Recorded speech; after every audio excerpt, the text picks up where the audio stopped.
Assalamualaikum warahmatullahi wabarakatuh.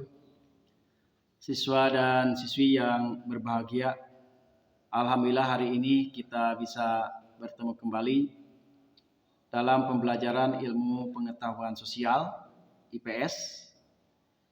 Kali ini kita akan membahas mengenai alat pemenuhan kebutuhan manusia. Kebutuhan manusia tentunya tiada batasnya, ya. Artinya setiap saat selalu bertambah dan berkembang seiring dengan kemajuan peradaban manusia itu sendiri.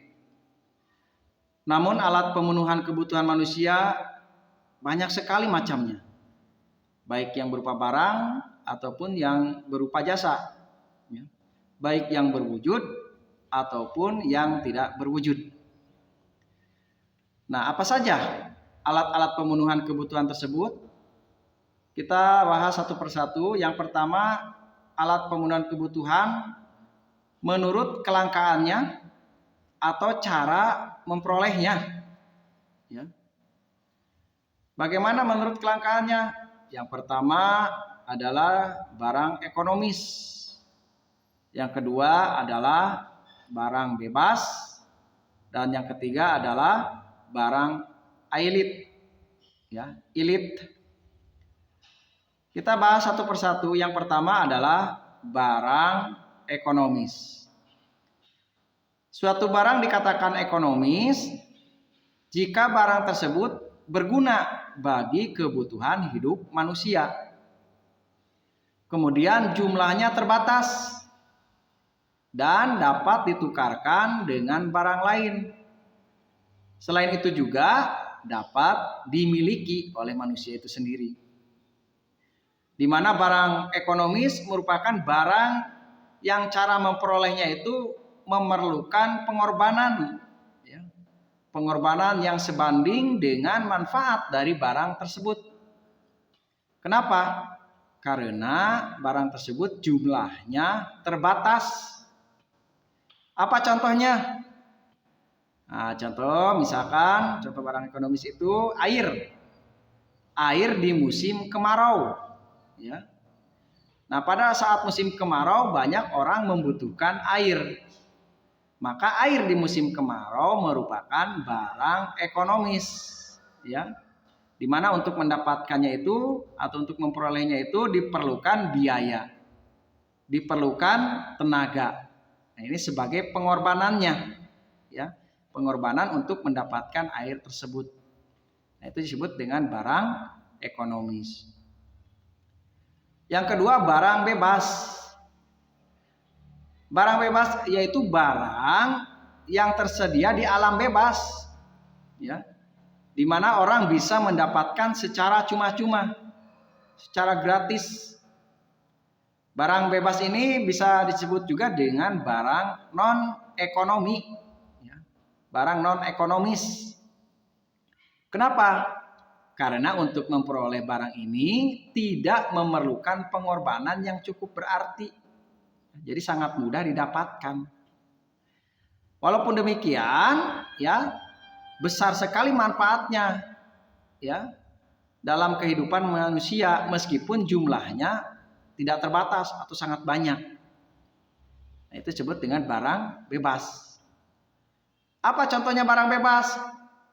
Contohnya barang bebas misalkan sinar matahari. Sinar matahari ini bisa kita dapatkan dengan mudah kapanpun dan dimanapun. Nah, ini contoh barang bebas. Dengan sinar matahari maka kita bisa tumbuh sehat. Dengan sinar matahari maka tumbuh-tumbuhan atau tanaman yang kita miliki bisa tumbuh dengan baik tanpa harus dibayar dan tanpa harus mengeluarkan tenaga. Angin atau udara, ya. Kita bisa menghela napas, menghela udara segar, ya, dengan bebas kapanpun dimanapun, gratis. Nah, ini barang bebas. Air, ya, air dalam kondisi memang tidak dalam kemarau, ya, dalam kondisi normal juga bisa kita dapatkan dengan bebas, ya, air tersebut. Dan lain sebagainya yang bisa kita temukan dalam kehidupan sehari-hari. Kemudian yang ketiga adalah barang ilit. Ya. Barang ilit itu adalah barang yang sebenarnya ada di sekitar kita. Ya. Tetapi jika berlebihan dapat merugikan kehidupan manusia. Nah ini, jadi ada di sekitar kita mudah didapatkan, tapi jika berlebihan justru akan merugikan manusia. Apa contohnya? Misalkan api. Ya, api itu mudah kita dapatkan. Tapi ketika api ini berlebihan, maka menjadi kebakaran. Kebakaran merupakan kelebihan api, sehingga merugikan manusia itu sendiri. Atau air kembali contohnya. Air ini bisa dengan bebas dan mudah kita dapatkan. Tapi ketika air ini berlebihan, maka akan menjadi bencana, yaitu banjir. Dengan banjir maka akan merugikan kehidupan manusia. Nah itu disebut dengan barang ilit, ya, ailit. Kita lanjutkan yang B, yaitu alat pemenuhan kebutuhan menurut hubungannya dengan barang lain. Ya. Ada beberapa jenis, yaitu ada 2 jenis. Pertama ada barang substitusi, dan yang kedua adalah barang komplementer. Apa itu barang substitusi? Barang substitusi itu adalah merupakan suatu barang yang dalam penggunaannya saling menggantikan. Artinya dapat saling menggantikan antara barang yang satu dengan barang yang lainnya. Nah ini disebut dengan barang substitusi. Ya. Jadi dalam penggunaannya saling dapat menggantikan dengan barang lain. Dengan syarat barang tersebut memiliki kegunaan yang sama. Ya, jadi kegunaannya sama ini. Bisa digantikan. Nah ini disebut dengan barang substitusi. Apa contohnya? Contohnya misalkan nasi, ya. Nasi ini bisa kita gantikan fungsinya misalkan dengan jagung, ya, dengan sagu misalkan. Nah, itu disebut dengan barang substitusi. Kemudian yang kedua adalah barang komplementer. Apa itu barang komplementer? Yaitu barang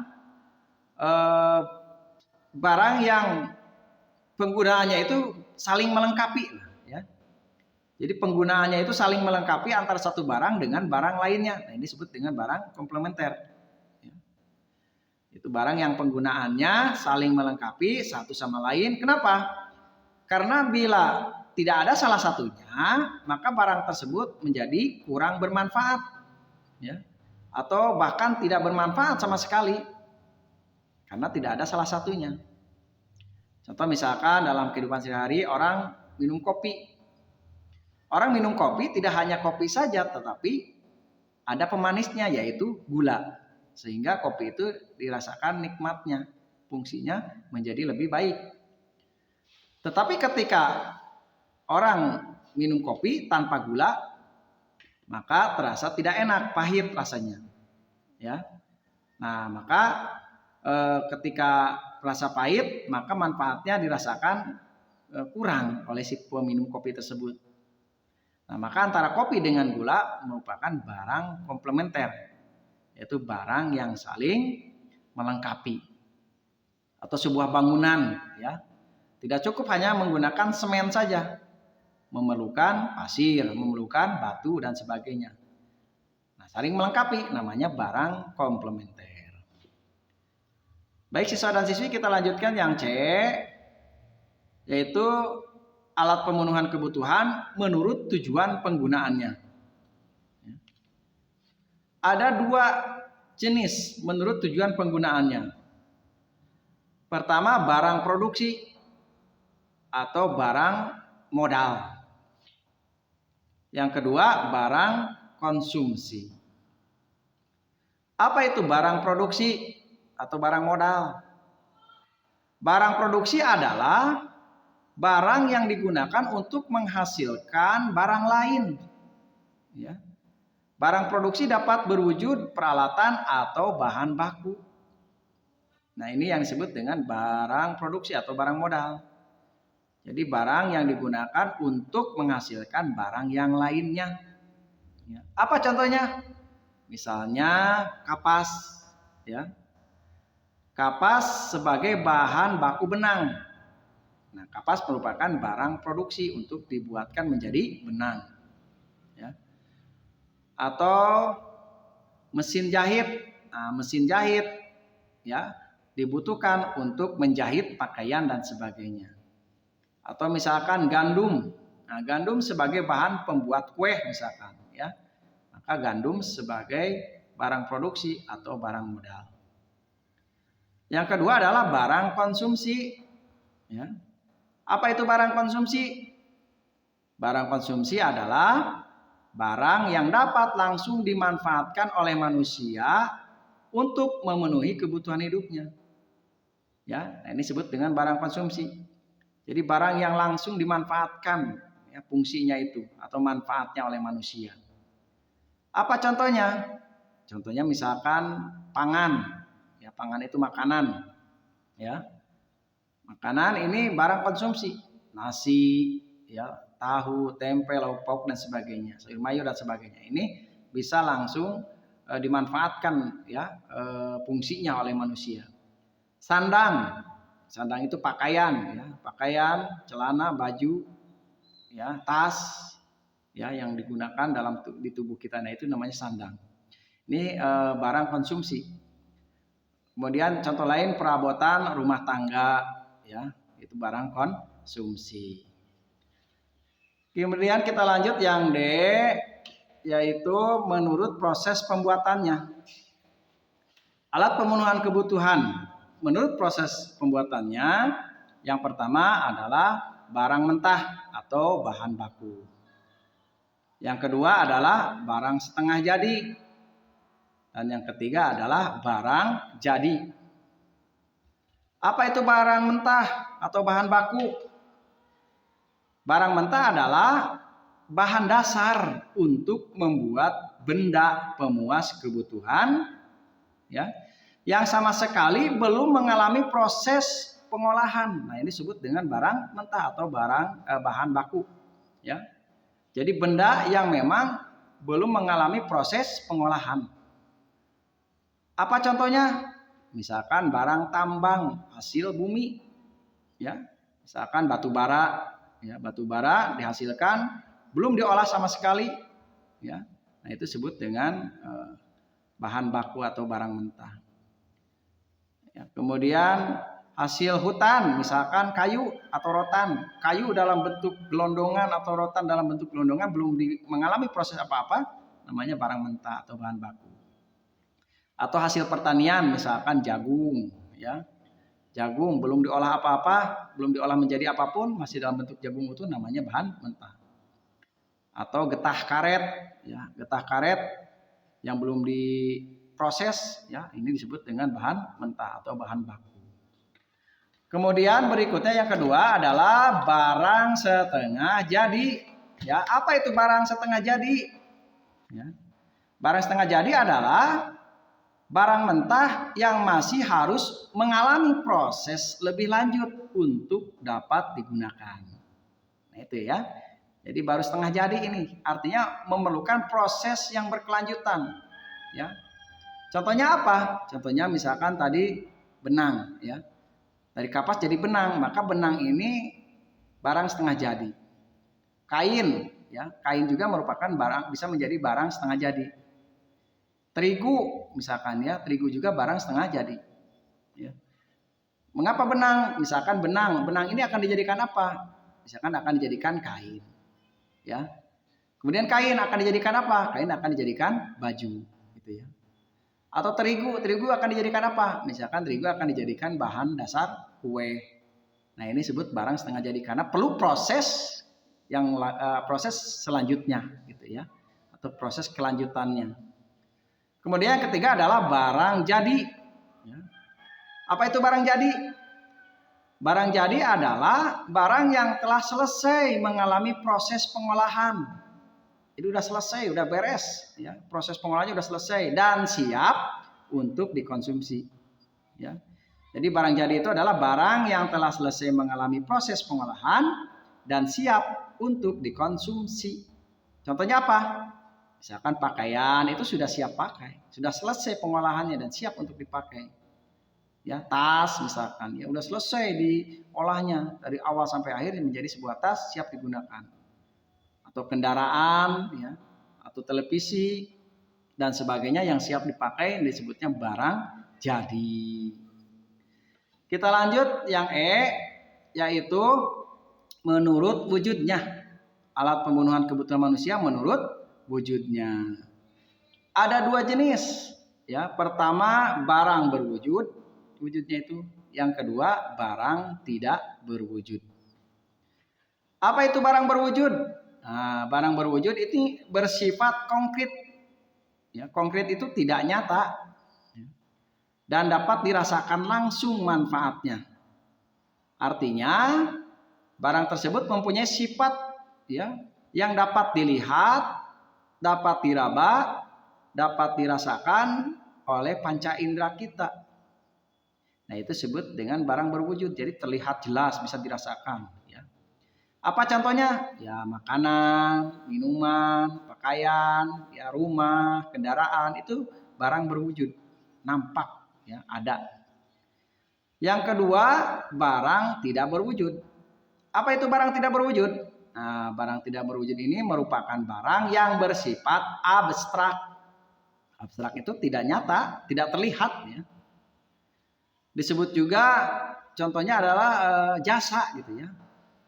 Jadi abstrak ini sebagai jasa.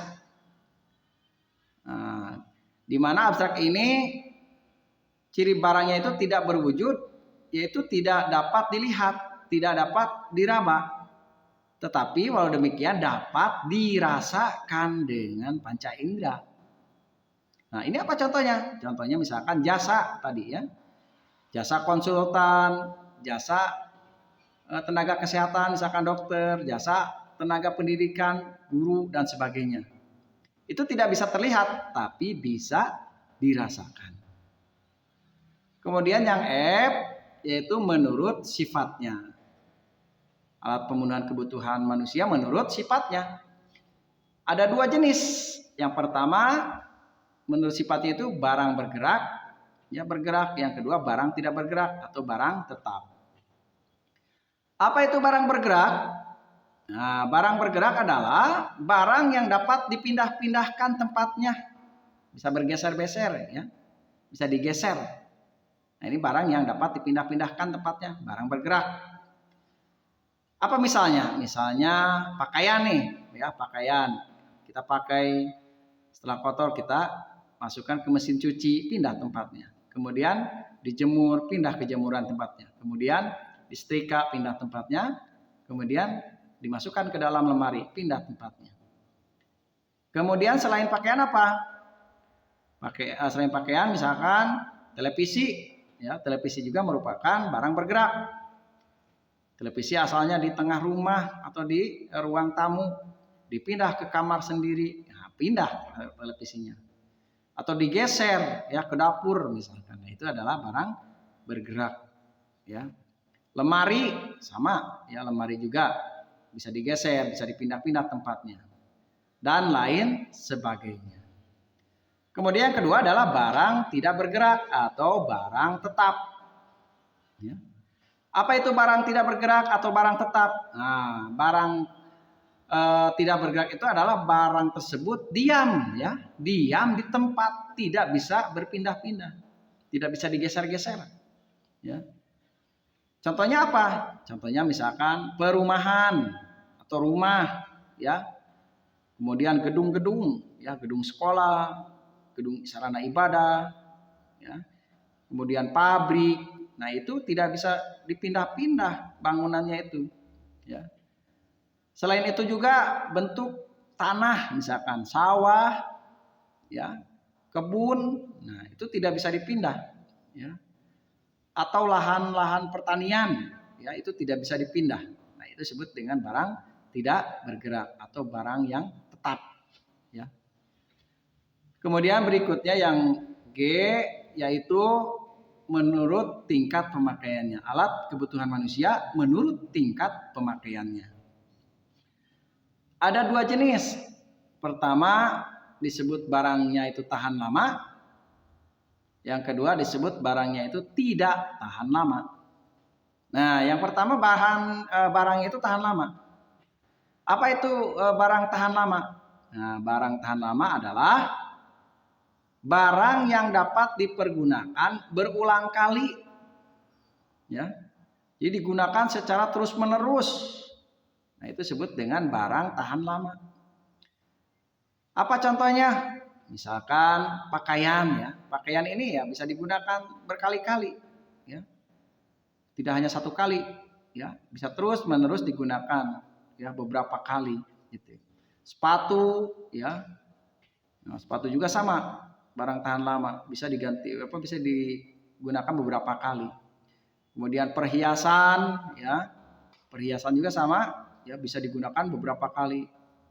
Kendaraan ya, kendaraan juga sama, bisa digunakan berkali-kali. Nah, itu barang tahan lama contohnya. Kemudian yang kedua, barang tidak tahan lama. Apa itu barang tidak tahan lama? Nah, ini tidak tahan lama adalah barang yang hanya dapat dipergunakan satu kali saja. Ya. Hanya satu kali, atau barang yang habis pakai. Ya. Itu disebut dengan barang tidak tahan lama.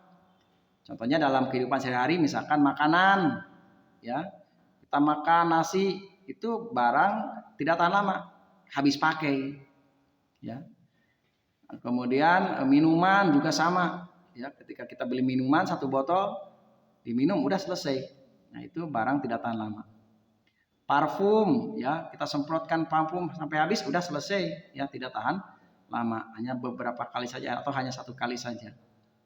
Atau misalkan bahan bakar untuk kendaraan, misalkan bensin, ya. Nah, ini juga merupakan barang tidak tahan lama, habis pakai. Nah, itu menurut tingkatan pemakaiannya, ada barang tahan lama dan barang tidak tahan lama. Baik siswa dan siswi yang berbahagia, untuk materi kali ini saya kira cukup sudah.